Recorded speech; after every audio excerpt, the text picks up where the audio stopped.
You're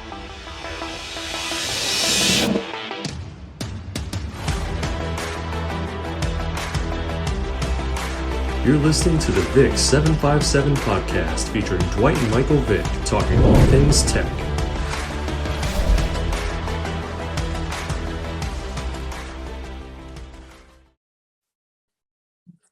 What's going on, everyone? Welcome to another edition of the VICK757 Show, talking all things tech. We are back at it today. I'm your host, Dwight Vick, former offensive lineman and captain, along with my cuz, Mike Vick, the icon, the legend. We're back. We good. I'm good. Everybody's good, man, except Hokie Nation's disappointed after another tough loss in Notre Dame, man. But, before we dive into that game, man, your weekend was good? I saw you Fox this morning. Thank you. It was a good show. I'm proud to be working with the guys that I work with. We have a lot of fun, and we try to be as loose as we can and just let the football flow. So appreciate you paying attention, cuz, and I'm always following you. But I'm fresh off of fire. I was out back smoking some wings. I just had you laughing. And a fire broke out, full-fledged fire. I'm on the green egg, y'all. Shout out to Steve Johnson, Virginia Tech alumni. Showed me how to grill on the green egg, but today didn't go as planned. Yeah, I made it out alive. I'm happy to be here talking to you. Sound like it, man. Well, look, man, about our Hokies, man, I'm glad you're alive. We need you here. Hokie Nation needs you. They probably want you to come back and play, but me and you are done. Like them wings. But done. Hokies. Hey, the wings, they done. Hey, look, I tried to eat one. I can't do it. Yo, what was Hokie that? Nation, I'm not lying. Get you a green egg. Shout out to the green egg. Get you a green egg. But I grabbed a couple real quick because I was hungry and I was trying to get to the show. But this is what I did. This is my wing. Darkness. Because you brought that out of me. But yeah, I'm going to do better. No, it's all good, man. We're going to get better. Hopefully, Hokie Nation gets better. The Hokies get better, man. So look, man, Hokies tough one, man. Second time they played Notre Dame in recent years. They had another tough loss. Last time Tech led the second half, and they lost in the last second throw up in South Bend. And this time we had them on the ropes again, this time in Lane Stadium. Night game, primetime game. Tech was up 29-21 with about 3 minutes and some change left. And Notre Dame got the ball. Lane Stadium was rocking, sellout crowd, momentum in their hands, a chance to make a statement, beat the 14th ranked team in the nation. And Notre Dame, to their credit, man, drove the ball down the field. Key play, I think, and a lot of people talked about on Twitter and even in the post-game press, starting linebacker, Mike linebacker, Dax Holyfield, had a very boom hit against one of their players, man. He was ejected for targeting, put Notre Dame up 15 more yards. Come on, man.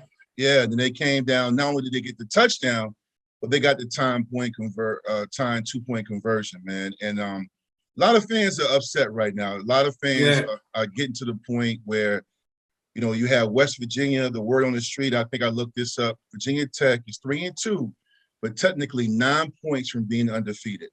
What are your thoughts, Mike? Tough breaks, man. And, to have a game like that in dramatic fashion. And like you say, we had a chance. I mean, we had every opportunity. And then, the thing I have not been liking in terms of even on the NFL side is the illegal hits on the quarterback and the way they're being called. And sometimes the way they call these personal fouls. These kids, they go out and they really bust their tails to be great. And, we taught to play a certain way, especially on defense, you taught to be sort of violent, and aggressive. And sometimes that get held against them, with these flags. So it cost us, and it cost a lot of teams, man. It's unfortunate, but the refs are in the bind. Everybody's trying to work towards the safety of the game. But in the end, it's the teams that, don't benefit from those calls, whether they're legal or illegal, that just get the short end of the stick. So I feel like, some ways I don't want to make excuses, but damn, it's evident, cuz, you know what I mean? It's evident. No, it's refreshing to hear you say that because I know you and I talk, and I know you do a lot of stuff with Colin Cowherd, Fox Sports Sundays. So your insight, and you played the game at a high level. It's good to hear you talk about from a quarterback perspective because they want to protect y'all. They want to protect defensive, offensive players. But when you take a step back, some of these calls are coming at a time where, regardless of who you cheer for, they're having a huge impact on the game.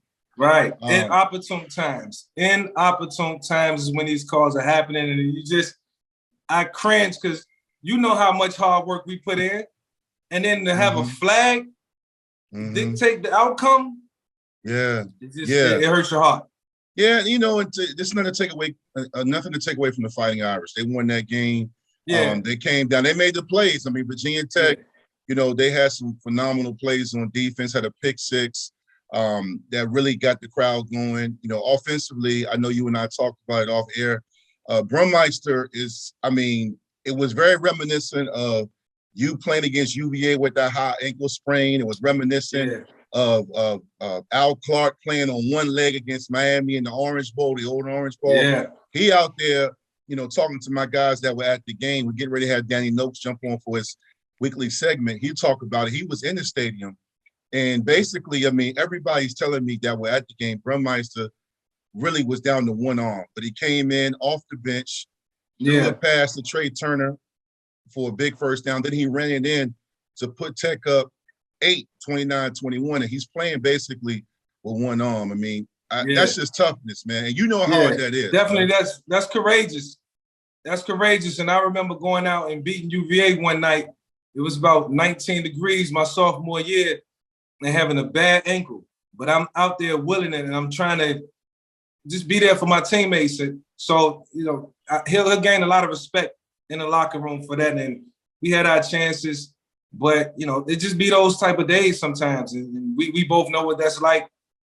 You just got to get up, pick yourself up, and keep going. Shout out to Burmeister for trying to, you know, give it everything he had and you know, putting forth that effort, you know, because he could have easily said, I can't go. You get easy, or you can always say, I can't go.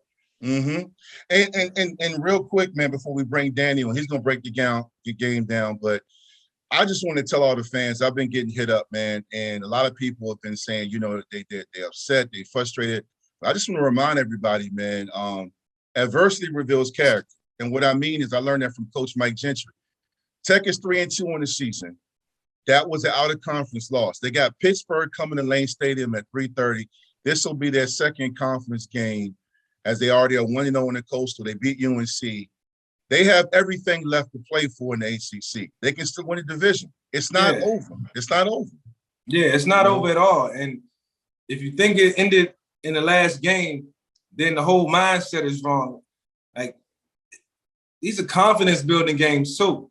And who's to say that we can't win out? Like, you walk away from a game like this, you got to take all the positives because you got to have short-term memory and forget about it.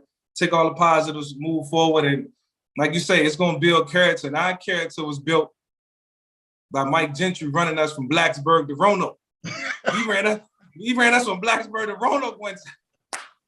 Hey, everybody know where Roanoke at. It's about 45 miles away from Blacksburg. And, you know, 6-7 bowl games later, you know what I mean? No That's doubt, tradition man. going out the window. Let's get our guy in here, Danny Nokes, to break it down, man. He was at Lane Stadium, man, and he has a lot of insight. Danny Nokes, for those that don't know, if you missed last week, hopefully you did. We got Danny Nokes in the building with his weekly Nokes Notes to break down the Virginia Tech loss to Notre Dame. Notre Dame ranked 14th in the country. Danny, how you doing?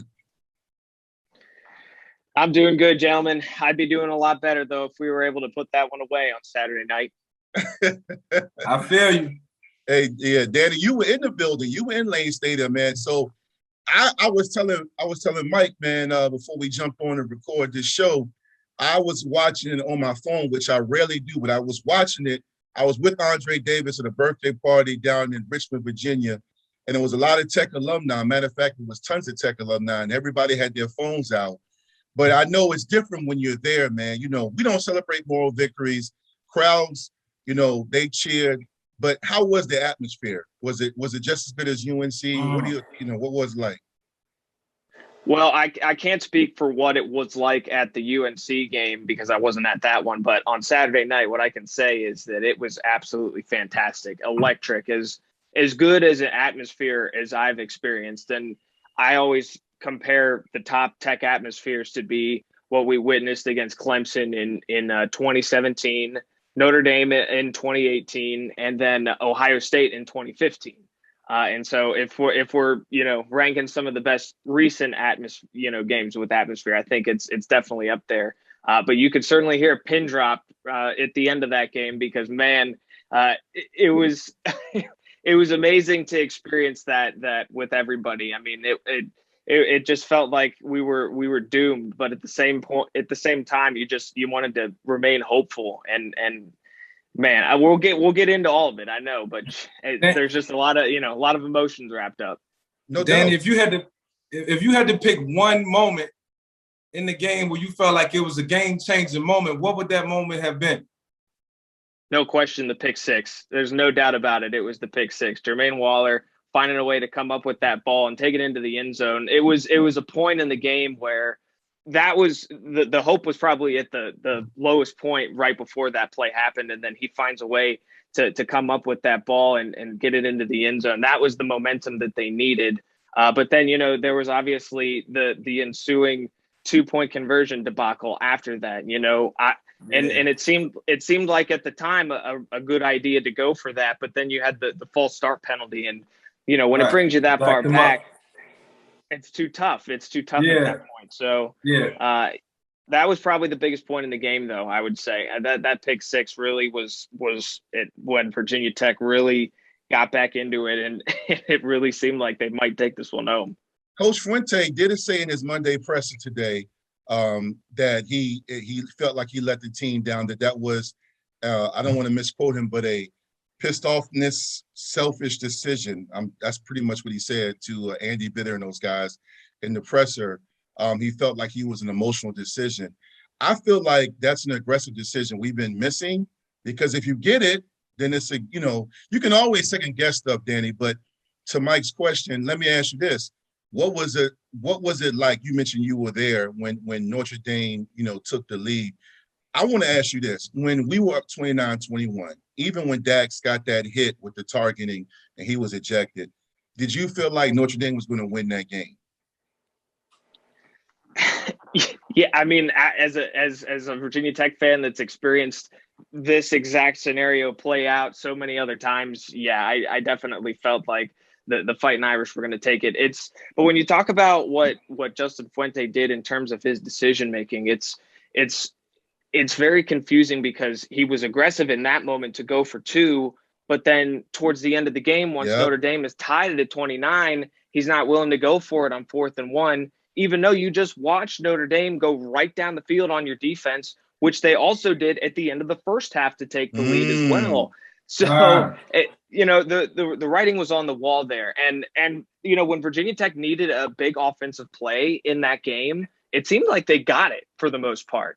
And so, and I give a lot of credit to Braxton Burmeister, by the way. That dude is tough.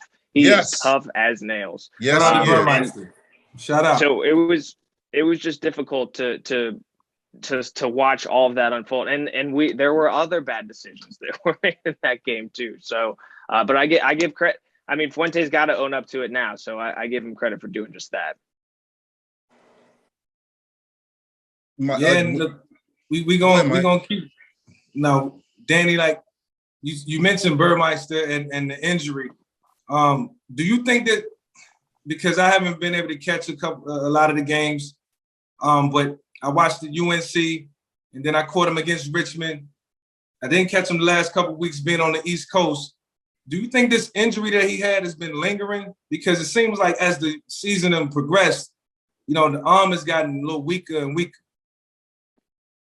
Yeah, and I'm certainly no doctor. I can't speak exactly to what's going on there, but if you're just asking for my hunch, I would definitely say it seems like it's been something that's bothering him for a couple of weeks. And Virginia Tech has been rotating Blumrick into the game pretty regularly, whether Burmeister has been healthy or not. He came into the game long before Burmeister actually left with that injury, so it's kind of tough to tell at some point. It's an internal thing, probably. It's probably internal. Yeah, it probably is, but Fuente said today that he's gonna go against Pittsburgh coming up this weekend. So I take him at his word for that. And again, Burmeister's tough, so I know he'll want to play. Gotcha. Danny, you and I have done our podcast. For those listening, Danny Nokes also does some radio work with 106.7 The Fan. He's on radio work with the pregame show of Virginia Tech, also Richmond, Virginia, and also co-host of the Victory Life Legacy podcast. When you look at Virginia Tech sports, Danny, and you look at football specifically, what we're talking all things Tech, do you feel like the fan base is, I know you can't speak for over 1 million fans that follow Virginia Tech, but at the same time, you are part of the culture that you, me, Mike, all of us, whether you be a former player, alumni, people that drive to the game, season ticket holders, do you feel like the season's over? Because I've been having an ongoing discussion and debate with a lot of people on Twitter, and I know Twitter can be a cesspool, but there's some very insightful people there too, some loyal fans. I was just telling Mike before you jumped on that, despite how bad things look, Tech can still win the Coastal. Like when I was at Tech, when Mike was redshirting in 1998, Al Clark had some serious injuries. He missed 3 or 4 games that year. I don't want to misquote, but bottom line is Nick Sorensen, who was a third-string emergency quarterback, stepped in. We went on the road and won at Boston College. They were loaded that year. We won 17-7. Yep. He also played against Temple at quarterback. We put up over 500 yards of total offense. Actually, we should have won that game. That was more on the defense. But my point being is they didn't burn Mike's red shirt. They put Nick Sorensen, who was a punter and safety at quarterback, and we won games against teams that were ranked in the old Big East, teams that had draft picks. I know Burmeister's going to play, and I know the season is not going to end just because Tech has some injuries. But do you think you have faith that Tech can win, not just against Pittsburgh, but could win out with Syracuse, Pittsburgh, UVA, Miami, and Georgia Tech left to play, and Boston College? I do. I absolutely have hope. And I'll go back to a couple of weeks ago when I was actually doing a segment with Grant and Danny on the Beltway Blitz for 106.7 The Fan. And although it was, shortly after one of those disappointing losses against West Virginia, one of them asked me about the Notre Dame game coming up, right? It's obviously the marquee game on your calendar. It's Notre Dame, big brand, whatnot. You knew it was going to be a Saturday night game. But I said, it's not a conference game. So no matter what happens against Notre Dame in a couple of weeks, it's not going to affect what happens to Virginia Tech in the ACC and the ACC Coastal. And at that point, they controlled their destiny. And at this point, believe it or not, having lost to Notre Dame, of course, they still control their own destiny because it wasn't a conference game. And I'm glad you pointed it out, Dwight, on Twitter yesterday. And I'm glad you're bringing it up now because you're exactly right. Everything that they wanted to accomplish, everything that would have been the ceiling for this season is still in front of them. Yes, you have 2 incredibly frustrating losses, not just heartbreaking losses, but frustrating losses. 2 games that you're a couple of plays away from being undefeated. I mean, that's what we're talking about with this West Virginia and now the Notre Dame game. They're just a couple of plays from winning both of those games. But now they have to dig deep and they have to find that edge because they had guys step up and make plays in big spots like Jermaine Waller on defense, despite the fact that they did allow that Notre Dame offense to go right down the field a couple of different times. But on offense, they had guys step up too. Raheem Blackshear came up with a couple of big runs. And again, I keep going back to the guts that Braxton Burmeister has. But he's efficient in Fuente's offense, the debacle that has been Fuente's offense. And so, all of those guys are good enough to win the Coastal. I always said that the last 2 games on the road at Miami, on the road at UVA were the 2 games that scared me the most. Well, very unfortunate news coming out of Miami today was that D'Eriq King is probably going to be shut down for the rest of the year. It's horrible. You hate to see it. You hate to see it for anybody, but that certainly makes Miami, whoever they're going to throw in now to replace D'Eriq King, they're not as good a football team anymore. Yeah, they're not as good a football team anymore. So they have an absolute fantastic chance to run the whole gamut for the rest of the season. But once you're coming off a heartbreaking loss like this, sometimes it's just about digging deep and finding it within yourself, because we could go over the X's and the O's all day, but they have to find, and Fuente has to kind of regain the trust, I imagine, of not the fans don't matter. There's been a lot of criticism. I mean, the fans are going to criticize every decision all the time. So, when it comes down to it, he has to earn the trust of the locker room. And he's been there for long enough to sure as heck needing to have done that a long time ago. But he's owned up to some of the mistakes that he's made recently. Let's see if the guys rally around him. This is definitely the most important stretch of Justin Fuente's tenure at Virginia Tech coming up. Absolutely. I just want to ask you this too, Danny.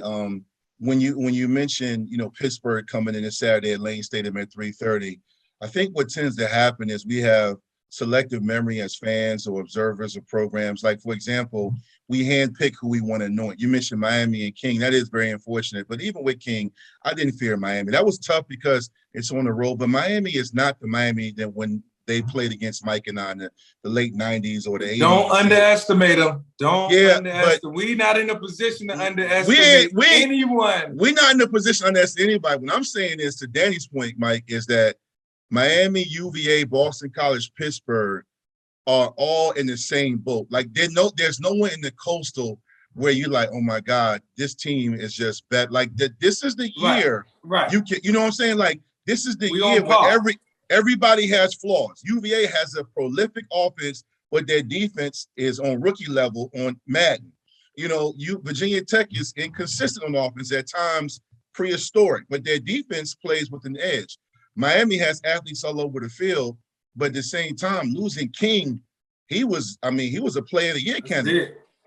Now, I would say this Pickett coming in with Pittsburgh, he is 23 years old. He is by far one of the top, if not him and Armstrong from UVA, the top quarterbacks in the ACC.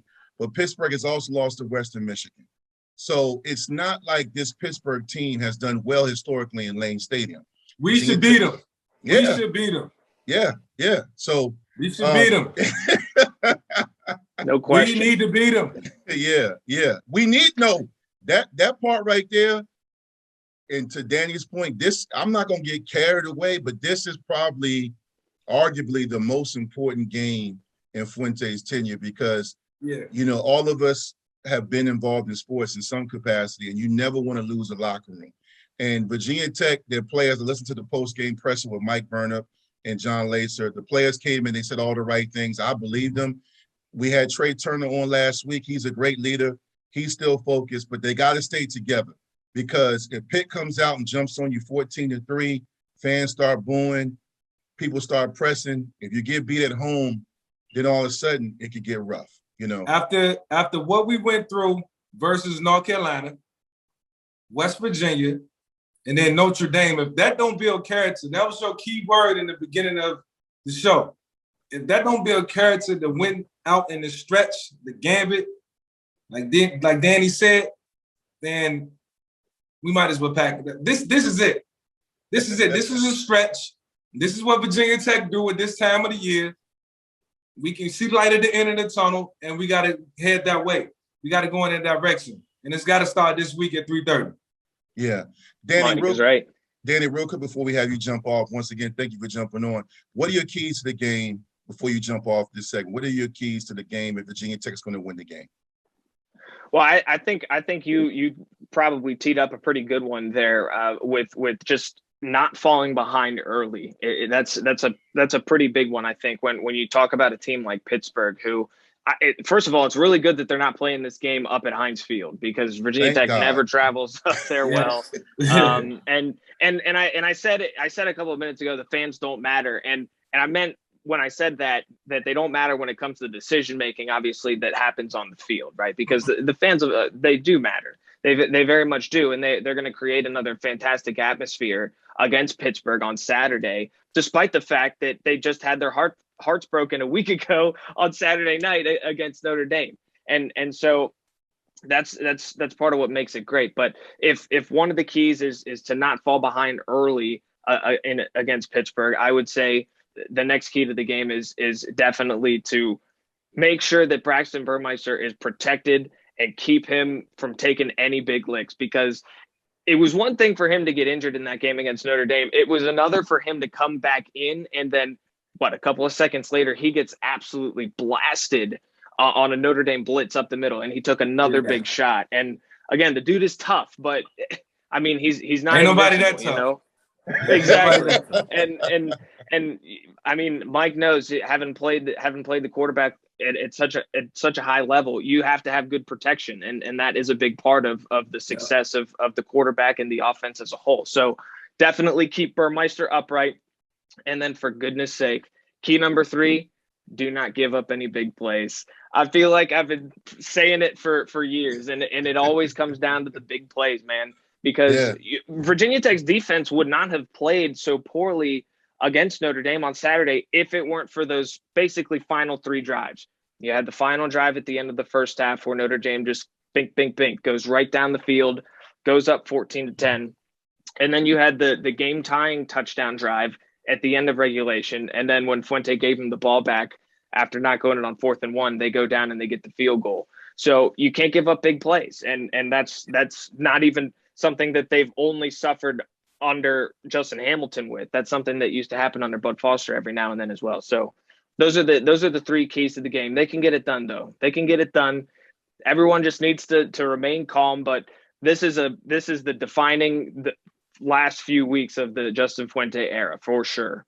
Yeah, no question, man. Once again, man, thanks for jumping on, Danny, with the Nokes Notes. And I'll just reiterate what you said. We know what you meant. Hokie Nation is one of the best fan bases in the country, and they're very loyal. And I've said on Twitter, I've said on radio shows, Virginia Tech fans deserve better, and they deserve to win. I mean, you're talking about a loyal fan base. I mean, in 2011, they were so loyal and so passionate. They're known for traveling. They got Virginia Tech put in the Sugar Bowl against Michigan. Another game Tech should have won. Yeah. So, exactly. So anyway, Danny, salute to you, man. Thanks for jumping on. We'll see you next week, man. Hopefully after a Tech win over Pitt. Thanks, Danny. Good stuff, man. Appreciate it. Yeah. Thank you. Thank you both so much. Appreciate you having me on again. I'll talk to you guys soon. All right. Appreciate you. Yeah, I love having Danny on, man. So Noah's dropping jewels, man. He's dropping jewels. Danny some things that, some things we feeling, Danny feeling that energy too. It's a real energy at Tech. And, it's so surreal that, Danny dropped the bomb on us. And he said, we got to win out, man. And I just felt like, that's kind of the state of the program. Yeah, I agree, man. If you and I both played this game at a long time, and at the end of the day, what he's saying is fans matter in the fact of cheering and support and encouragement. But like you said in our very first episode, coaches can come up with the game plan, but players got to execute. We got to go out and perform. I mean, I know the plays, but we got to go out here and make plays. We got to win. So I mean, we can at some point, cuz, at some point, that little backyard ball that you had in you, that little, whatever you used to do in the back, it's got to come out. Like real life football moments in a structured environment. That's what I call it. Yeah. You know what I'm saying? Give me a little bit of that too. Maybe Wednesday need to preach that. Give me a little bit of that. Just go out and play. Don't worry about what everybody's saying. Just go out and make plays and play ball. Don't worry about who's on the hot seat and who's coming in. Just make plays, man. Can I say one more thing? Yeah, absolutely. Say one more thing? Yeah. And then to thrive off the pressure. Like sometimes that pressure is so the air is so thin that you gotta thrive off it. You just gotta live it out. Yeah, you got anxiety. Yeah, you're a little nervous. There's a bunch of people watching. Yeah. But it's only gonna last for about 45 minutes. Yeah, depending on when it hits you. Yeah, depending on when it hits you. Yeah, just live it out and have fun, man, and enjoy it because you'll never get these moments back in your life again. Yeah, no question. And we're gonna be joined now by 2 guys that know exactly what we're talking about, man. Bring them out. My guys. We're going to be joined by none other than Loren Johnson, head high school football coach of Highland Springs, and also former Virginia Tech standout linebacker, Vegas. Robert. Vegas, you there? Yeah, I'm trying to figure this thing out, man. Hey, come on, don't do that. Don't act like you ain't know. Don't do that. Don't act like a rookie right now. Don't act like a rookie with this. Put your video, your audio. Hey, man. Hey. How you doing? I'm doing great. You look, D, you look like an established coach. You got your office, set up for recruiting. I done heard about you. I know you're doing your thing. We trying, man. You know what it is, man. We trying. Just keep the legacy alive. That's all. Yeah, man. How you doing, man? Your JV's playing right now. Y'all winning? Yeah. So I thought I missed y'all. So you told me 8:15, man, and at 8:15 we scored the 4th touchdown of the night. So we playing with 2 kids that are not very good at quarterback right now, but they're getting better. So we just giving a little confidence. My JV head coach had to go, so I called the plays for him tonight. And then I gave it to another guy to finish in the second half. So right before the half, man, we put another one on the board, made it 28-0. I walked outside to get to y'all just to make sure I was calling and we were on the same page, and they scored another touchdown. So it's 35-0 right now. So they playing well. Nice. That's what's up. Mike, let me just share this with you, man. So Loren, I think the last time we were all together, we were all down in Highland Springs where we were doing the symposium, and Loren, at the time, his kids were young like mine. Now he has one of his sons, Braylon Johnson. Braylon, excuse me, Braylon. Yeah. I apologize. I should get that right since Isaiah Vick's his publicist coming downstairs about all his stuff, man. This kid has offers from Oklahoma, Virginia Tech, Miami. What other schools, Loren? So Coastal Carolina, Pittsburgh, I don't know. I have to look. It's about UNC. Yeah. It's about 14 of them. You got about 14 offers. But Oklahoma is by far the farthest away. And then, of course, everything in the state. UVA in the state.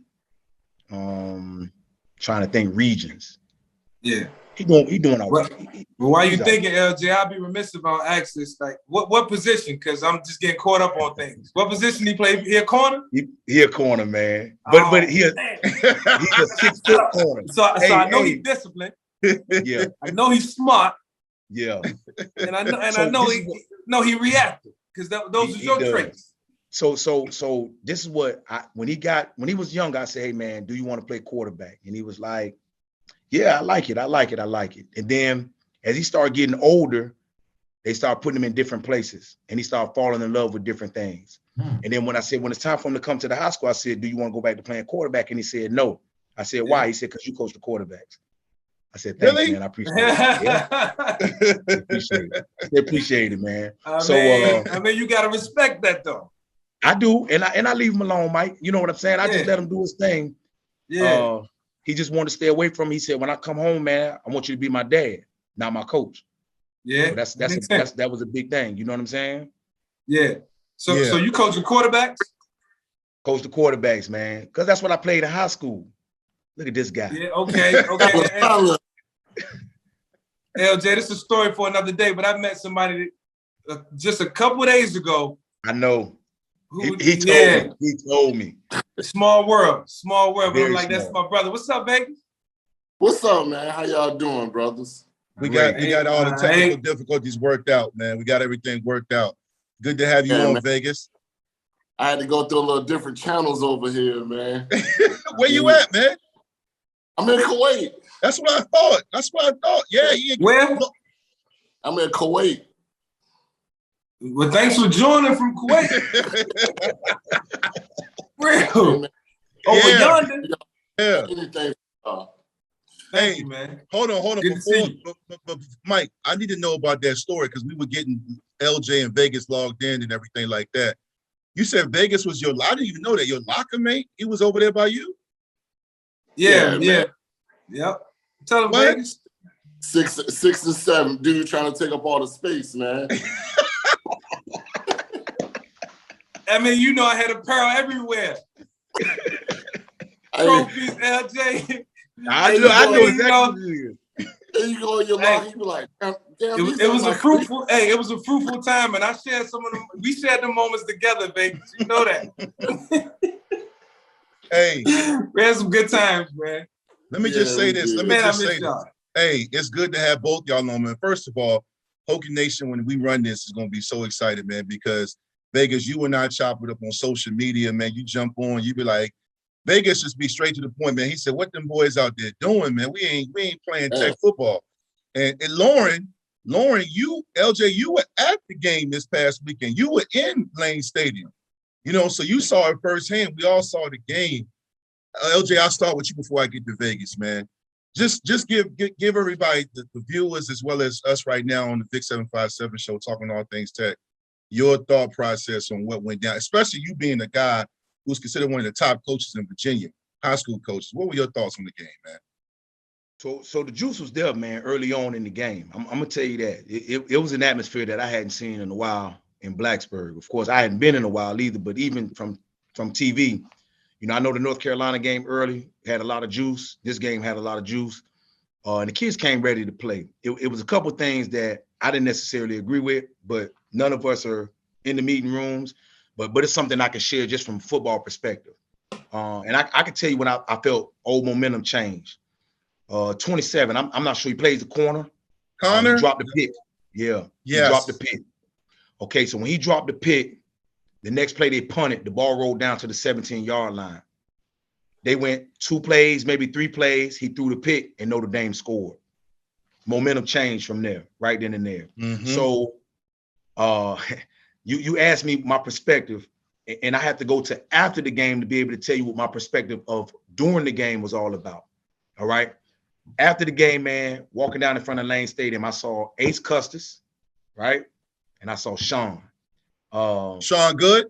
Sean Good. Mm-hmm. And man, we just had a ball just laughing and talking about the memories that we had. And it's the same thing that's here tonight, right? The camaraderie is something that a lot of kids in high school miss.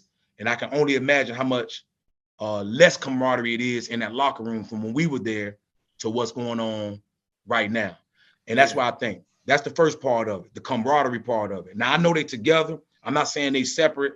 They not on the same page or anything like that, but it's camaraderie beyond, and y'all know what I'm talking about, beyond the locker room, right? Run deep. Whipple drive camaraderie, boys club camaraderie. Yeah. A lot of things I can't get into on this. We talking about camaraderie, right? We have nothing else but us. The second part I'm gonna say is this: understanding the game in situations. Mike, I don't know how many times you was throwing the ball from the right hash to the left hash.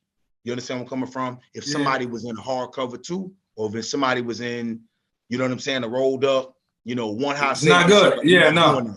All right. Yeah. So I saw that, right? You can't throw the ball from the right hash to the left hash and throw it late and behind the receiver. Right. It's just understanding the knowledge of the game. Third and long situations. I can recall this, and you guys know Anthony Midget sitting on the sticks against Miami going the other way. You understand where I'm coming from? It's just knowledge of the game. And I deal with that on a regular basis. Coach, why we have to know that? Like, I get that question all the time. You want to know it because you want to be a student of the game. So when you get to the next level, you can be successful and not have to worry about somebody teaching you that or learning from experience. Take my experience and move from there. So those are the 2 things, camaraderie and knowledge of the game. I saw one time late in the game, it's the corners playing cover 3. There was no communication between him and the safety from my natural eye sitting on the 40-yard line to say, hey, it's 3rd and 9. I'm sitting at the sticks. Cover me over top. And I can say that to Keon. I can say that to Ike. I can say that to Midget. You understand? You could even say it to Nick Sorensen. Like, hey, Nick, I'm sitting on this, right? I'm going to go the other way. You understand? So go back to West Virginia, 1998. I dropped 3 picks. Keon had 3 picks, but I dropped 3 picks. Keon had 3? Hey, yeah. Keon had 3 that game. I dropped 3 picks, and I told Keon, I'm getting ready to sit on this out. He said, I got you. Don't worry about it. Regardless of what Bud said, we communicated. Yeah. Right? And we had an understanding. Gotta have some of that. Yeah. LJ, Mike just said that before we came on. We talked about players got to make plays. Everybody's so quick in the social media stage to fire this coach, fire that coach. Players got to make plays, man. Vegas, you know what I'm saying? I know you saw the game, man. What were your thoughts, man? I just we missed opportunities. We should have had that game just like the UNC game. It's no reason why we shouldn't be that top team. Like these guys were saying, it comes back to camaraderie. You have to know your brother. And like guys mentioned Whipple Drive, we're going to leave Whipple Drive as it is, but You know, you have to be able to lean into each other and watch film together outside of your coach, so you can know what's going on, what your brother is thinking. You know what I'm saying? And it's nothing to reach down there as linebacker. I used to walk up and be like, hey, this is what we got. You know what I'm saying? Do this, do that. You know what I'm saying? That's about understanding your defense, your players, and everything. And it goes back to the offense. I just feel like we don't have no identity. You know, we have playmakers, but we got to get those guys the ball. Like, Nine should have the ball. Tavion Robinson. Yeah, we got to force feed them or something. Move them around, get them in different spots, get them going early, because these guys like Trey, they just out there just standing around because they're not getting the rock, man. Yeah. What y'all think about the defense in terms of, you know, we got Justin Hamilton calling the plays, the games that y'all have been able to catch, you know, in terms of defense, we know the offense struggling a little bit. You think the defense could have stepped up at times to play better? Hey, Always. Mike, hey, he took the word out my mouth, man. Always. Listen, Mike, there were times, you know, when you to my third and long situations, man. You know, how many times is number 3 from Notre Dame gonna run across the middle of the field and catch that ball and pick up first down? You understand? I'm just gonna call it. I see it, man. I love it, but I think Justin put them in the right position. Okay, you got, again, it goes back to players making plays. Hey, that football knowledge. That's right, and I'm telling y'all, as a high school coach, the football knowledge dwindles, right? Madden got kids thinking they can do any and everything. Right? As opposed to experiencing it, right? We experienced it. Hey, Mike, man, I'm gonna say this. I'm gonna say, in Vegas, you were down on the other side, but Mike, when you started playing, okay, when you were at Tech and I was a senior, you were a freshman. We were ready for Donovan McNabb, right? Because we experienced it, but you had knowledge of things to do, the same as McNabb would do. So when we got to the game, it was no issue for us to be ready for the game. Yeah, it was reaction. Yeah, it was reaction, because Mike did the same exact thing that the starting quarterback from the other team did. Yeah, and you were better than that quarterback. Like, we all knew it. Like, hey, come on, Beams, let this man get on the field. Right? They're begging, like, please let him get on the field. You understand what I'm saying? But my reason for saying that is the preparation. Like, whatever you were taught, you're at Warwick High School, from Coach Reeman, rolled over to when you got to Virginia Tech. Right. Whatever you were taught Vegas in school, rolled over to Virginia Tech. Whatever I was taught in South Florida, rolled over to Virginia Tech. We had great knowledge of what was going on, so we could play early on and we could be effective early on. The same goes for, I mean, come on, Dwight, you played for one of the greatest coaches in the state of Virginia. You know what I'm saying? During that time, you just had knowledge about the game, right? Coupled with your desire and your hunger, that's what we were. So the defense side of the ball, I'm not sure everybody's class, year, you know what I mean, where they are, depth chart, COVID years. I don't know all of that, right? But I do know from watching the game, the knowledge of the game and coaching the game, the knowledge of the game has dwindled. It has dwindled tremendously. And I think that's what hinders a lot of teams, not just even Virginia Tech, it's a lot of teams. Yeah. Kids don't have knowledge of the game anymore. It come back to that dog mentality too, man. You know, talk about it. Some of them guys are just like, I'm gonna go out here, I'm gonna get this done, I'm gonna make this play. We missing that, you know what I'm saying? The last time I seen it, what was the guy, the 94 that got kicked off the team? Trayvon Hill. Man, he was a dog, man. Yes, he was. We need a few of those, man. Yeah. Hey, Vegas, you know what I told Dwight? I think in our first episode, and we was talking about it, I think it was Roniel or it might have been Antonio Freeman. Hey, man, Loren, you know, we was mean, man. We was some mean dudes. Like, we was kind of mean to one another too, respectfully. But we didn't try one another, but we took that attitude onto the field. And I seen that just in Dwight and LJ, you know, Loren. I seen them be that way versus Boston College and versus Pittsburgh. The attitude was different. They was mad. And I'm like, as a quarterback, I got to be that way, and we all got to be that way. So that's what you're saying. It's that mentality, bro. You know, hey, Vegas, I'm gonna ask you. I'm gonna go back to you with that because I want you to elaborate on that. I get chills. I'm real talk. I get chills even with this fleece on. I see it when I watch Loren Johnson's Highland Springs teams. When they play Maury, who's from the 757, them Norfolk boys think they run everything. Well, the 804, the Southside Richmond dudes, they feel the same way. That's why you get great, compelling football when they play. Vegas, I saw you in high school. You were a jerk in a good way when it comes to football.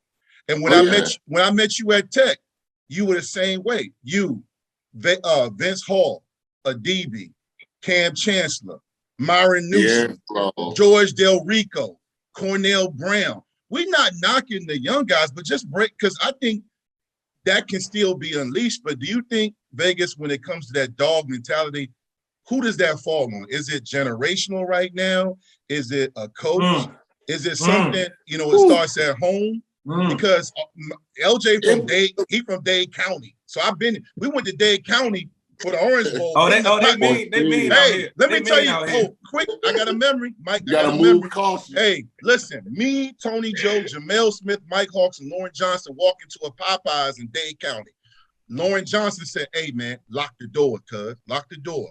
Jamel said, ain't nobody, we're going to get some chicken, cuz. We're going to get some chicken. We come out, Tony Joe's doors all four wide open. Somebody that jumped in there, went through our car that quickly. LJ came out there. I told y'all, man. I told y'all. Hey. College, man. It's real. I mean, it's real.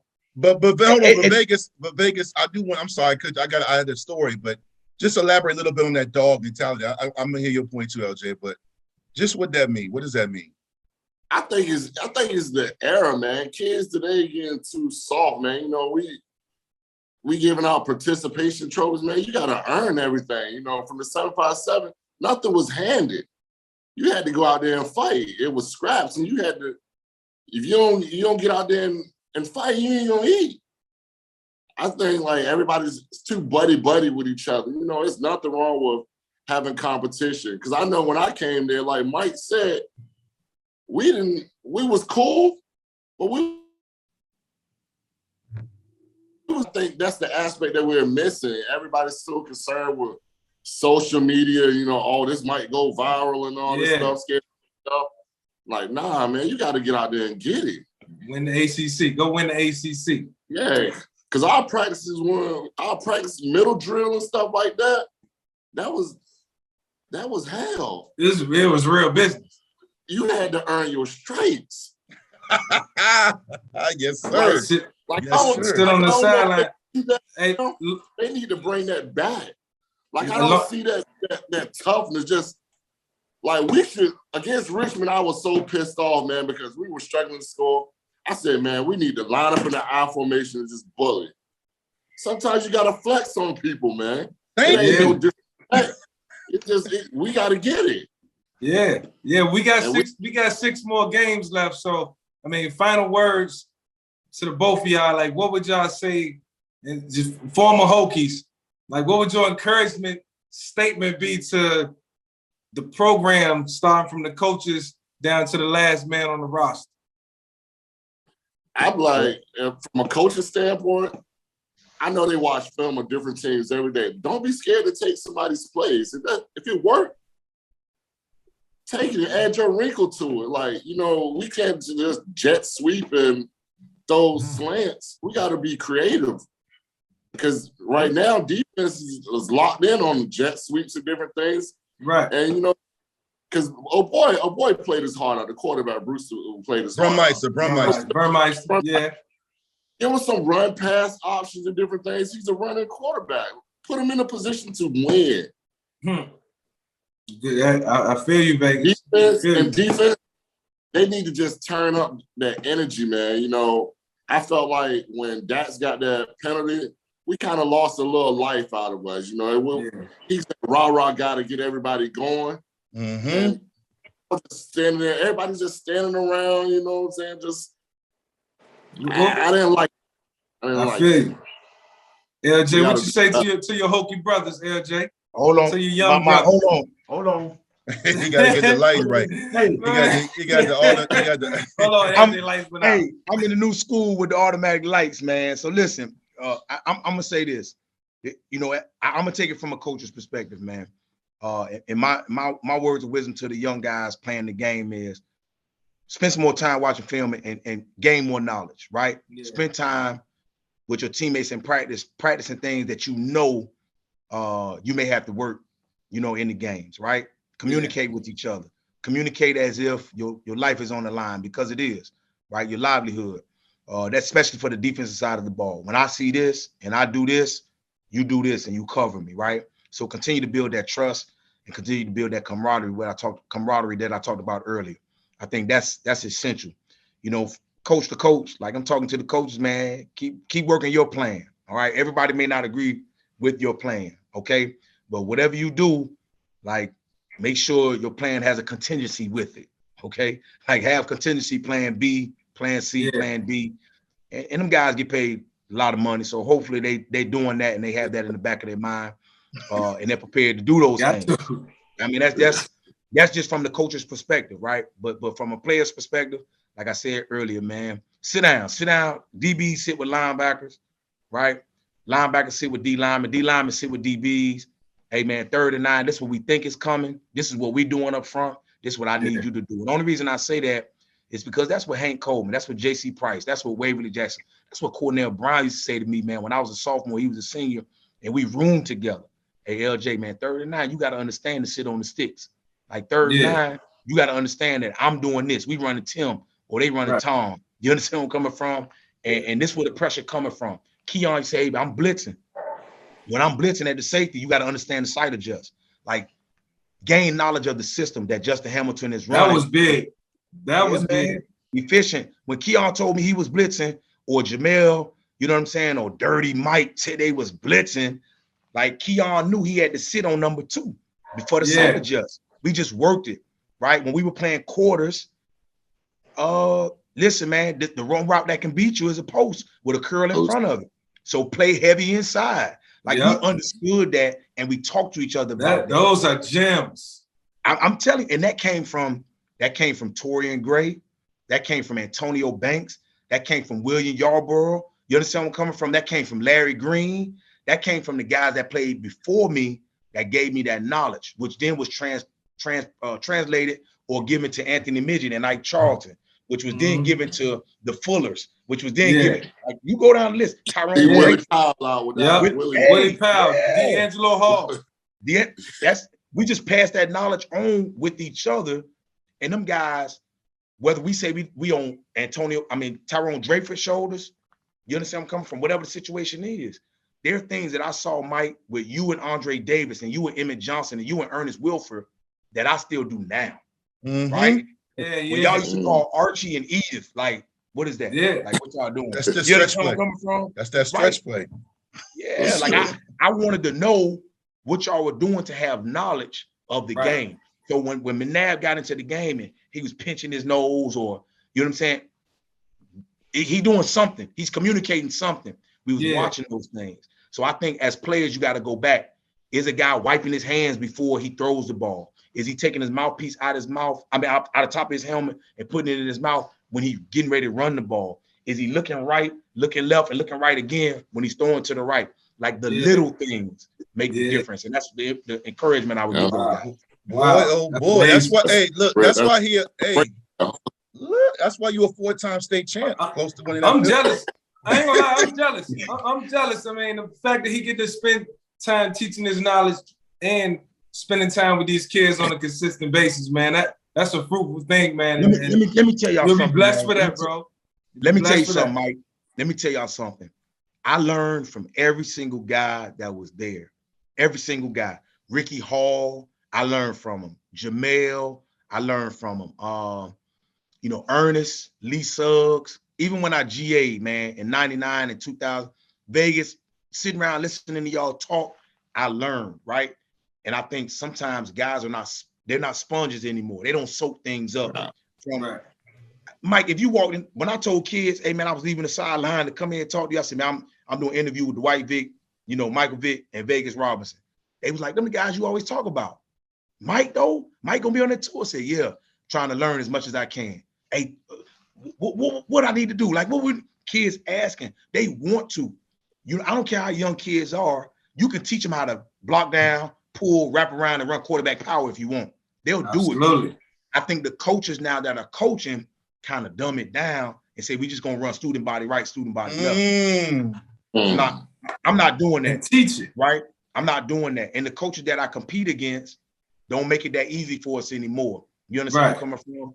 Right. So that's where we are, Mike. So as much as you enjoy listening to what I'm saying, I enjoy listening to y'all, man, in 99, 2000. Like, I was there for the ride in 99. I didn't go to the NFL like Keon and Pearson.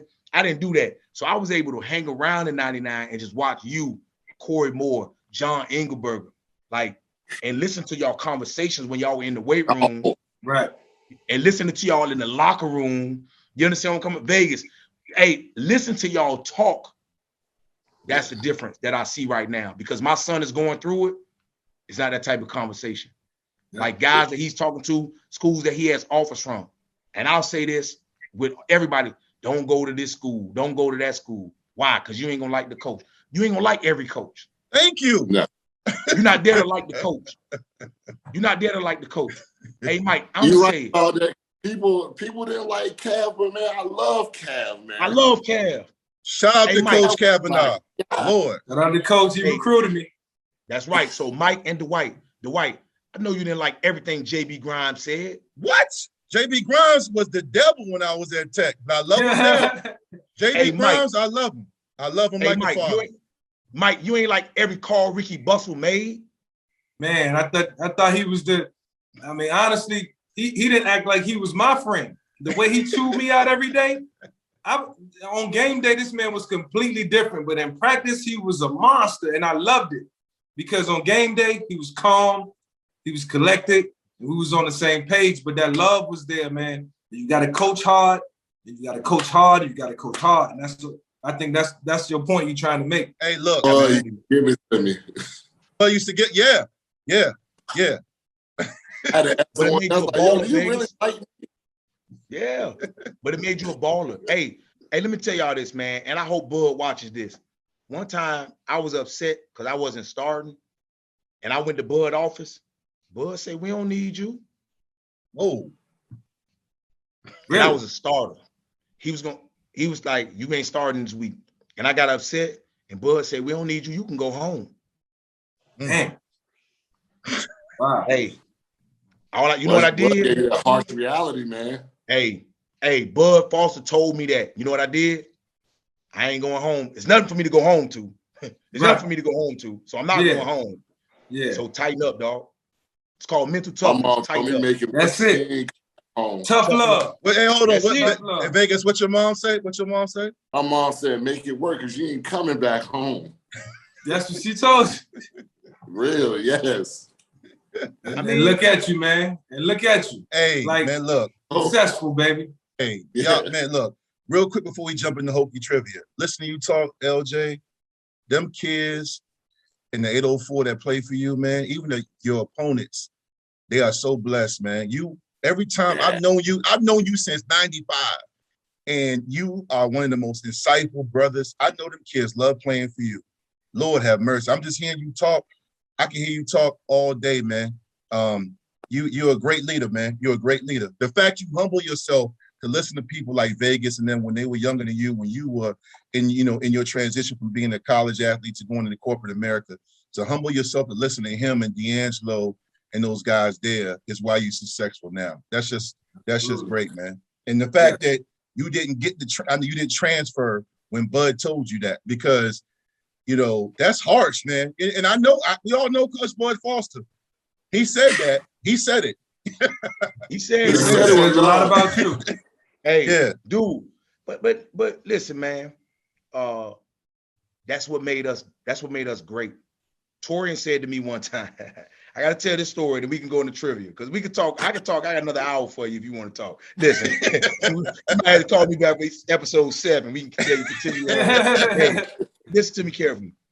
I got beat against. Now, I didn't understand. Y'all from Virginia. I'm not from Virginia. So I didn't understand the Virginia Tech rivalry when you were a player, right? Them guys now are cool. You know what I'm saying? We kick it with them guys. We laugh, joke, whatever. I didn't understand it, Mike, in Vegas. So Jermaine Crowell beat me on a go route, and we were in cover 3.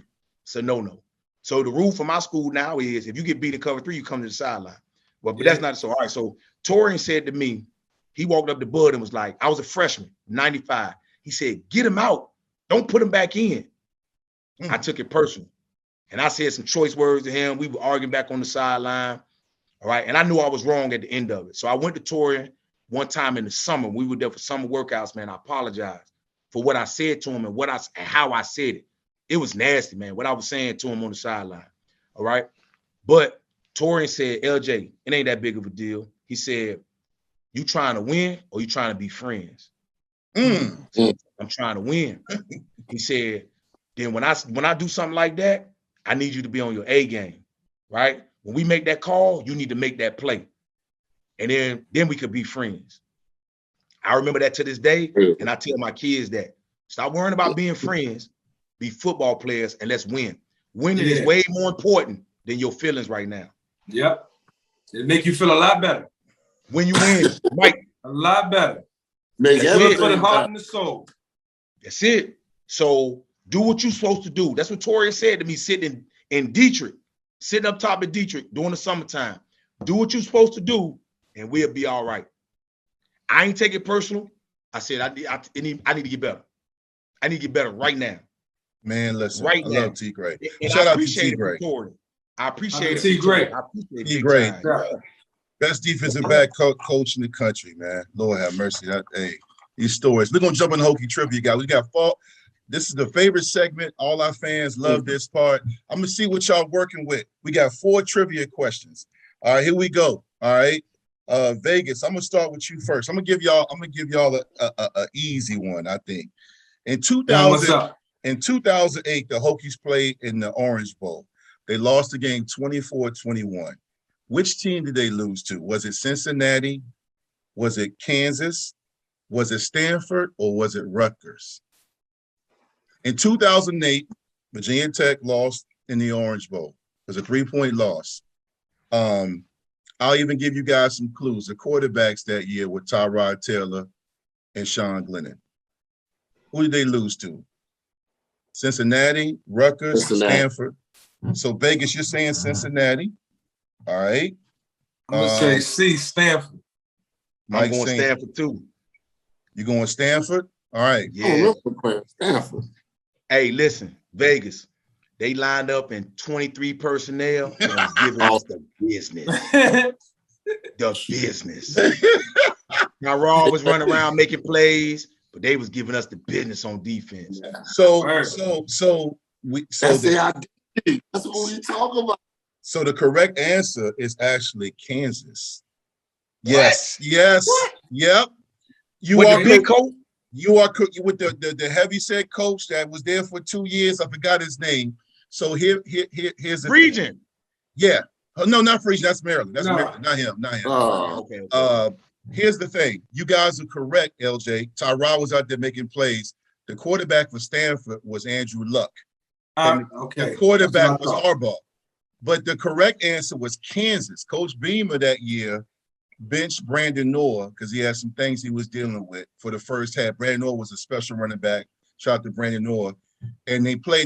Yeah. He was nice. Tyrod in the first half, because that's the year Tech won the ACC with a young team. Tyrod and Sean Glennon alternated. Tyrod threw a pick to Talib Khalib. What's his name? Talib Khalib, whatever. Yeah. For a pick 6. And that was the difference in the game. Virginia Tech was getting ready to get their ball back, and Kansas went on a fake punt, and then Virginia Tech lost the game by 3. Kansas still, their only significant win in program history was that win. Why we always getting these significant wins, man? Yeah, I know, right? We always history makers on the other side, man. Yeah, all right. Okay, here we go. Next up. All right, which player holds the record for most rushing yards in the game with 253 yards? Is it A, Darren Evans? Is it B, Mike Emo? Is it C, Lee Suggs? Or D, Kevin Jones? Most rushing yards in the game Yeah, man. All the plays. Yeah, man. All right, you going with Emo? Vegas Emo was with one of my favorites too. Emo used to tote that rock. Yes, man. he did. Yes, he did. I'm thinking, but I gotta go with. I'm gonna let LJ go first. I'm going Lee What's Suggs. that? I'm going Lee Suggs. All right, Loren Johnson.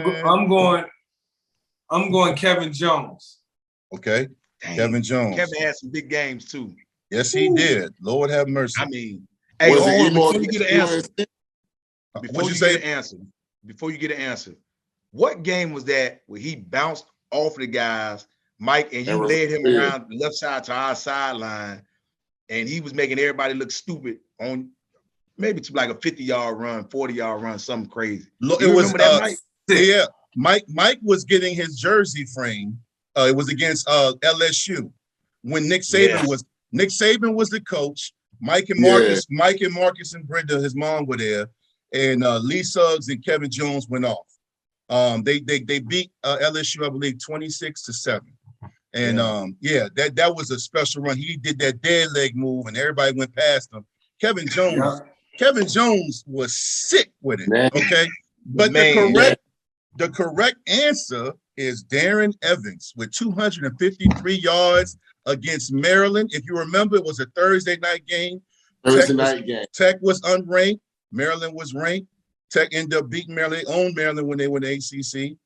Darren Evans, a signature play that night. He ran over that linebacker they showed all week on Sports in the Top 10. Darren Evans that year, it was him, Ryan Williams, your guy Loren, and I want to say David Wilson, right? Yeah. It wasn't Cedric Humes. It was David Wilson. Yeah. They had some backs, man. Jesus, back. So, man. Darren Evans. And, you know, when I looked this trivia question up, to your point, Vegas, Mike Emo was up there because he had that great game against Carolina on the road in 2004 that won that game that ended up leading them to their first years in the conference with the ACC championship. Mike Emo was up there. Kevin Jones was up there, too, because he gave Pittsburgh numbers. That night y'all played Larry Fitzgerald up in Heinz Field. So, but the correct answer is Darren Evans. All right. LJ kind of gave y'all away with this one, but let's see if y'all really know who had, because this is a crazy list too. Which of the following players, keyword, did not have 3 interceptions in one game? So one of these players did not have 3 interceptions in one game. Was it Keon Carpenter against Pitt? Was it Derek Carter against VMI? Y'all remember DC? He was upstairs. He worked in the athletic office. Was it Lorenzo Ferguson against Clemson? Or was it Aaron Rouse against Boston College? Which player did not have 3 interceptions in one game? And by the way, that list is crazy when you look it up. I'm going to say, I remember Zoe having 3 picks against Clemson. I think it was down in Clemson. Yeah, it was. It was. Yeah. I'm gonna go first. I'm gonna say Aaron Rouse. I'm gonna say Rouse too. I'm gonna say Rouse. Okay. Are y'all sure about that? Aaron Rouse. Yes. Okay. Because DC had 3. So the correct answer is Aaron Rouse. That Boston College there. Y'all finally got one. Listen, good trivia. 1998. Keon had 3 interceptions in one game against Pitt.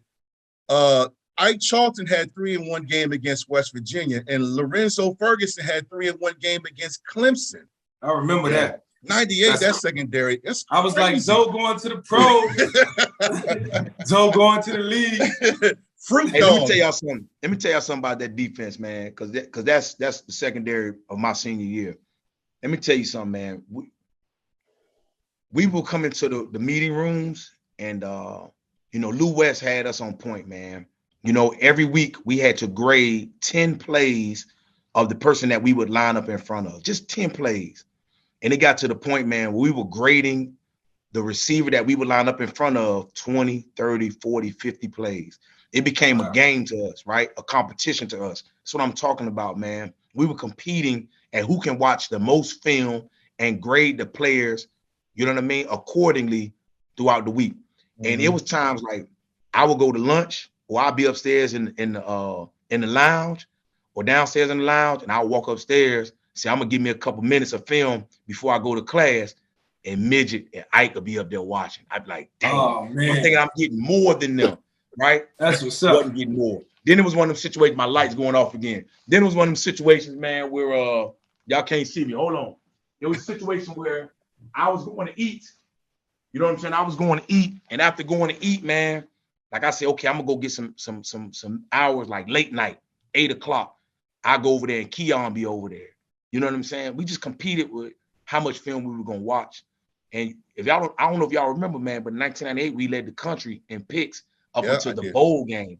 And I think USC is the one that trumped us. They had one more pick than we had, but Midget's pick against Alabama in the bowl game, man, we were all fired up because we knew we were going to be the leading interception group, you know what I'm saying, in the country. But I think USC had 2 or 3 in their bowl game, and we just missed it by 1 or 2. That's that dog that Vegas was talking about, man. I mean, yeah, man. That competition, man. I love it. I miss it, man. But we competing in life right now, man. All right, guys. Last one. Let's see if y'all can end on a high note. I said, let me get some special team love. So here we go. Which kicker ranks first all time for Virginia Tech with 78 field goals made? Shane Graham. Is it A, Shane Graham? Shane Graham. Is it B, Cody Journey? C, Joey Sly, who's kicking now in the NFL. Shout out to Joey Sly. Wow. Or D, Brandon Pace. This guy ranks first all time in field goals made with 78 field goals. So I'm gonna go through the list again.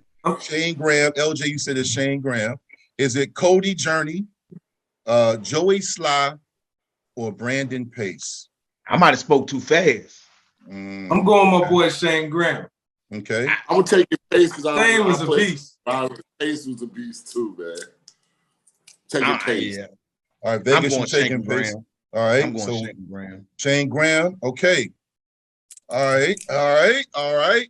Wide left. Y'all all missed. The correct answer is Joey Sly. Joey Sly. Dang. Real?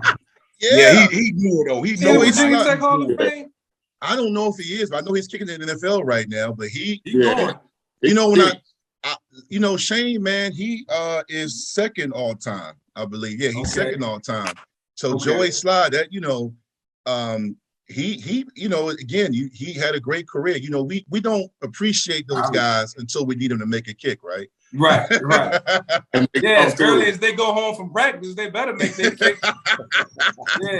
Then we appreciate them. Like, yo, bro, the holes in the field with sand. Yeah, you remember that, Vegas? You remember that? Boys hanging up in Coach Bimo. Yeah. Yo, man, I remember Shane Graham and Kibble over there putting sand holes in the sand on the field. Like, man, I'm over here, man. It's 98 degrees, man. I don't know, man. Hey, but look, this has been a lot of fun, guys. You know, we end every episode. We end every episode with Hokie shout-outs. We give our guests and Mike and I as well. We shout out anybody from Tech, especially alumni, coaches. It could be guys you played with. We mentioned a lot of great people. The Virginia Tech brotherhood is strong. It goes all the way to the 70s, 60s, 50s, all the way to now. Vegas, I'll let you set it off, man. Is anybody you want to shout out, man, at, Virginia Tech, you want to show love to? I want to shout out some of the names that people really don't know, like the Hank Combs, the Myron Newsoms. One of my favorite players was Vinny Fuller. Vinny was that utility night. Sam Rogers and Coles. Those are like my favorites, man. Shout out to Coles. Yeah, man. Coles is a Florida guy, right? He's from South Plantation High School, man. Yes. South Plantation. Hey, man. Yo, shout out to Coach Wiles. That's not my shout out, but you just made me think about Coach Wiles. That guy he's coaching at NC State now, I believe, the defensive line. He would go to Florida and get guys you never thought would even be in college. Nate Daniel, Coles, Darius Monroe, but Vegas, that's a good list, man. Those guys you named, man. Hank Coleman, I was just with him Saturday. I was with him and Andre Davis watching the game on my phone, man. Hank Coleman was special, man. His son his son's a basketball player playing basketball at Texas A&M on full scholarship. Yeah, Henry Coleman. All right. Loren, what you got for me, guy? Hey, man, so my list is a little different, but it's the same thing. So I got quite a few people. So it's going to be quick. The first one is Todd Grantham. Without Todd Grantham, I'm not even at Virginia Tech. You understand where I'm coming from? And shout out to him at the University of Florida right now, calling defensive plays. Todd Grantham, the guy that recruited me, brought me in, explained to me the whole process, man, told me what I need to do to be successful at Virginia Tech. The next couple, man, Jason Witten. All right, Jason Witten from Tennessee. You understand where I'm coming from? His older brother, I shouldn't say Jason Witten. What was the younger brother's name? Played receiver. He played with me. Sean Witten. Sean Witten. Yo, hey, man, just a phenomenal athlete, man, just a great person. Okay, I'll give you another one. Derek Carter. Derek Carter, you mentioned him earlier. He's assistant AD, worked in academic advising for us. I think he's at Coppin State right now. Without him, man, I go home multiple times from Virginia Tech. Multiple times. Dorita Ratcliffe. She was another person in academics that helped me say that. She didn't play, but I can give her a shout out. And then Antonio Banks, Anthony Midget, Keon Carpenter, God rest his soul. You understand where I'm coming from? Larry Green, William Yarborough, Torian Gray, them guys I played with. And I'm going to tell you another one, man. The entire death row defensive line from 1995. Let me tell y'all something. Without those guys, hey, Cornell Brown came to me. It was whatever the time was left on the clock when we played Miami in 1995. And Cornell Brown said, hey, we need about 1.5 seconds. I said, what? He said, we need about 1.5 seconds of coverage. If you can do that, we get to the quarterback. I said, cool. I can do 1.5 seconds with my eyes closed. You understand where I'm coming from? So I gave 1.5 seconds, and lo and behold, man, we win the game.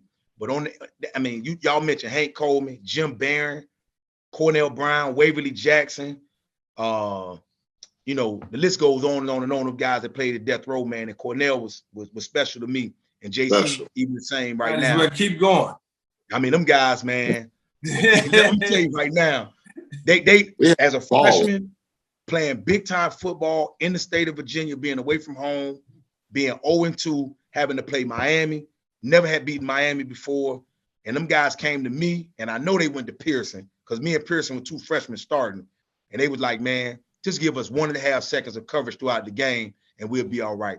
And the last person, I would be remiss to not say his name, Brandon Simonis. Simonis told me every single play that was going to happen in the Miami game. Then the next week, he told me every single play that was going to happen in the Pitt game. And he told me every single play that was going to happen in every consecutive game. Hey, LJ, they running the ball right now. LJ, they throwing the ball right now. Brandon Simonis taught me how to play football along with everybody in death row, man. And George Del Rico, Myron Newsom. I mean, the guys that I played with in 1995 taught me football, and it carries on to this day. So that's a special list, man. God, just hearing you in Vegas spit off some people, and I'm glad we shouting out, people that sometimes we forget because we know about the Hall of Famers, but it's a program and everybody matters. Guys like Wayne Ward mean the same as much as somebody like Kevin Jones. I'm gonna just say this. I'm gonna shout out a few people as well. First off, I want to shout out Vegas, you and LJ. Loren, you told me years ago, I prophesied your post-career when I said in a news article, you were going to be doing what you're doing now. And that was God speaking through me because I knew you were going to be a coach.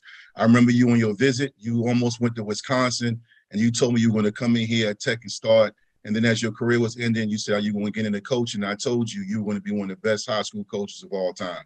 And I know your journey's not done because I know you got another championship to win, but I also think you're going to be a great college coach one day. Vegas, I met you when you came up to Tech, and I saw you play. I remember you were chewing on some sunflower seeds, and you ain't feel like practicing. But every time them lights came on, you were a dog. You were one of my favorite linebackers. Me and one of my best friends, Aaron Foster, we would talk about you. You were the prototype linebacker. I saw you. I shouted you out on Twitter the other day, a few weeks ago, when you were running the ball, in high school. I was like, I ain't know Vegas ran the ball. And you know what I'm saying? Yeah. But y'all couldn't get past my Hampton Crowders, man, but y'all had some squads, bro. And I just wanted to bring you both on because the fans really respect y'all. And my last shout out, man, I was in Richmond, and this is a special one. I'm going to say this without getting emotional. Richard Bowen, Andre Davis's cousin. So when I was at Virginia Tech, Richard Bowen was a great lineman, but he was a walk-on, and everybody knows walk-ons have a hard time getting on the field. But early in my career, I was not better than Richard Bowen, but I was on paper, so they were going to play me before they played him. but I became the player I was because he taught me so much. And I remember we were at Tech together. He said, hey, I got a cousin coming here that's going to change the game. He's fast. He's special. He went upstairs and gave John Belinda tape on Andre Davis. And I was telling Rich, I said, I got a cousin in Newport News. Everybody talking about Ronald Curry, but he going to be that next one. And then God had it, so they met, and Mike and Andre made history. Richard Bowen is no longer with us, but I was in Richmond with a lot of Virginia Tech alumni. His wife, Terrell Bowen, I'm the godfather to her 3 children. She did a black tie event, a fundraiser, and they raised over $10,000. And they donated to 3 businesses. You guys know I have Victory Life. One of the donations that they did went to the Boys and Girls Club. Another one to the Grief Counseling Company. Another one went to Victory Life. And when Terrell was giving the speech, he said that's what Richard Bowen would want, because me and him were very close. So shout out to you guys as well as Richard Bowen, man. You know, he is everything a Hokie is about. He's a great father. He's still missed. He was a great husband, man. And my legacy is incomplete if I don't have him in my life, man. So I wanted to shout him out, and also you both for jumping on the VICK757 show, talking all things tech, man. So Mike, the floor is yours as we wrap up. Definitely going to pay homage to the gentleman who joined us tonight, LJ, man. You're a special dude in Vegas, man. You always be near and dear to me, man. We locker mates forever. Appreciate y'all jumping on. I'm going to shout out Corey Moore. Shout out to Corey, because Corey came to me every day, man, in 1999 in camp when I was, first starting out, my first real preseason, getting ready for the season, and I was doubting myself a little bit. Practice not going as well as I wanted it to, and he just helped me stay focused. He helped me believe in the vision. He was the guy that just mentored me each and every day, each and every week. And I never forget coming over with them big buggy eyes and giving me the whole spiel, man, and telling me and talking to me straight up like a man, and I respected that. So shout out to Corey Moore. He gave me that toughness on the field. And then shout out to Al Clark. Al Clark was a true student of the game, man. Humble, a guy who was a man of character and, kind of soft-spoken, didn't say a lot, reminded me of me a little bit. But he used to walk in every day with an infectious smile, man. And I used to love listening to him talk football and the knowledge of the game. And I admired the way he went out and moved the offense in practice and how much he knew about the offense. So he motivated me. So shout out to Corey Moore. Shout out to Al Clark. There you have it, man. There you have it. Great shout outs, everybody. Once again, on behalf of the VICK757 show, talking all things tech, Loren, Vegas, we appreciate you both. I know when we air this, Hokie Nation is going to be very happy. I didn't ask you a coaching question, Loren, because everyone always asks, when is LJ going to come back home? I'm not getting into it. That's for your publicist, your agent. Also, story for another day. We'll have you back soon, baby. Also, to our viewers, next week, we start our giveaways. So I'll send out the information on that. That's going to be a lot of fun. So make sure you subscribe to our channel. Oh, that's it for today, man. So Hokies take on Pittsburgh, 3:30 Saturday. Like we say every episode, go Hokies. Go Hokies, baby.